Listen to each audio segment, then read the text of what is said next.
A few moments later. Let's go. Guys, আমি গেছিলাম তাই বড় শাঙ্গুলা গিয়ে আমার 2500 টাকা নাই। Oh my god! Wow! আমরা গিয়ে আমায় গেছি খান দোকানে গিয়ে আমায় টাকা পয়সা হাতাই না। Oh my god.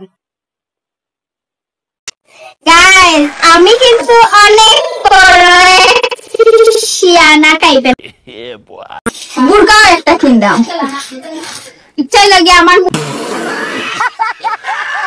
বুদ্ধি আমি এলাম কি বুদ্ধি শান্ত পাশে ফুচকা রেসিপি আসছে সে সবাই ওয়েট করেন আর এখন আমরা খাইয়া দেখাই মুঝে খিলা লাগে আমার টাইমে গেলাম কোনো হানিদানি কুনতা নাই আজকে আমরা খাইতাম আসল পিজ্জা বার্গার বাট পাইছি না সময়ের কারণে কারণ আমরা লেটে গেছি আমরা গিয়ে আমায় গেছি খান দোকানে গিয়ে আমায় টাকা পয়সা হাতাই না Whoa, whoa, whoa, whoa, whoa, whoa, hey, hey, hey, hey, hey, hey, hey.